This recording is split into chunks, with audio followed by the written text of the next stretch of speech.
And now to the question on every parent's mind. What will school look like in the fall, and will it be safe? We're talking to Alberto Carvalho, superintendent of Miami-Dade schools in Florida. That's the fourth largest school district in the country, and it's in a COVID-19 hotspot. Thanks so much for joining us, Superintendent. Thank you for the opportunity. So Florida's governor, as you well know, has ordered public schools statewide to reopen in late August for in-person classes 5 days a week. That's also what the president wants. But you're saying that you will not open your schools in a traditional way if cases continue to surge. So do you have the power to ultimately go against the state order? And are you hoping that other superintendents might follow your lead? Well, I have the power to speak the truth and the power to inform my community about the current circumstances here in our community. And here's what we know. Positivity rates are higher in Miami-Dade and keep growing. Hospitalization rates keep increasing daily.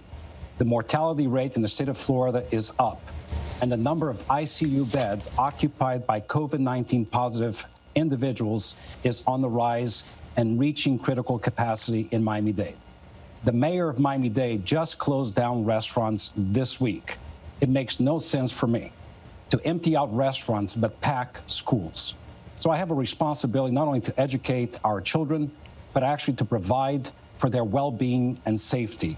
And that's something I do not take lightly. We are prepared to teach kids in a physical way, but only when the conditions improve to a satisfactory level that meets, quite frankly, federal and state guidelines. We are still in Miami-Dade in phase 1. We have not transitioned to phase 2.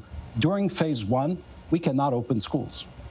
Now, the Trump administration has argued that the social, psychological, and educational costs of keeping children at home any longer would actually be worse than the virus itself. What's your response to that?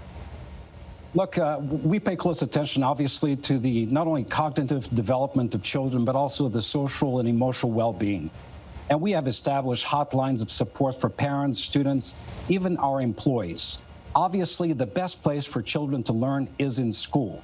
But considering the current conditions in our community that I described earlier, the return to physical schooling under the current health threat, and quite frankly, considering the White House's own reopening plan, which declares that during phase one, physical schooling cannot take place. So we will provide the social and emotional support to children via secure, safe, distance means. But let's work together to modify the conditions in our community by following the restrictions, improving conditions, reducing the positivity rate for us to safely return kids to school. There's a fair balance that we need to reach, and one should not compromise the other.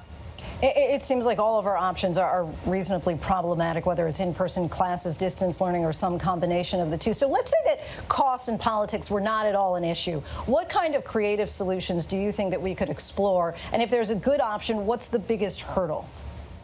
Look, I think we've developed a number of options that are very viable. The school board in Miami-Dade unanimously approved last week a plan that was absolutely endorsed by health experts, including a former Surgeon General of the United States. And that includes a 5-day in-school option when conditions improve, when the positivity rate declines maybe to a 10% level, but also offers a number of options for parents, hybrid models with alternating cycles of students in school and at home.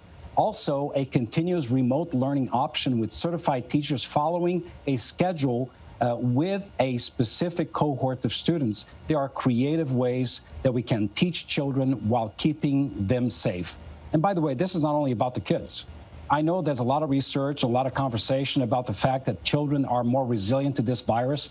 That is true. However, children are in daily contact with their parents, their grandparents, with their teachers. And even though as a school system, we will heighten the safety precautions, kids will be wearing masks in school. We will intensify our sanitization cycles, but at a time when positivity is on the rise, at a time when, quite frankly, the local economy is retracting once again by shutting down restaurants, it seems to me to be illogical to force teachers and students back into schools. And just quickly, just want to go back to that idea of remote learning. Are you concerned that kids may fall back as far as their course, their curriculum, if there are several more months of remote learning? I'm absolutely concerned. Look, during the last quarter of last school year, I predicted that probably we are ushering into a historic condition of academic regression, meaning learning loss, particularly impacting the most fragile kids in America. Poor kids, kids who are English language learners, and students with disabilities. That's why we ought to return to normal schooling in a physical way when conditions improve. And if we want to have an impact on improving conditions, we better do a better job in terms of the restrictions we should follow to ensure that the number of cases are actually reduced. And I don't think in communities across the country that is happening. Superintendent Carvalho, we thank you so much for your time. Really appreciate your insight tonight. Thank you. Hi, everyone. George Stephanopoulos here. Thanks for checking out the ABC News YouTube channel. If you'd like to get more videos, show highlights, and watch live event coverage, click on the right over here to subscribe to our channel. And don't forget to download the ABC News app for breaking news alerts. Thanks for watching.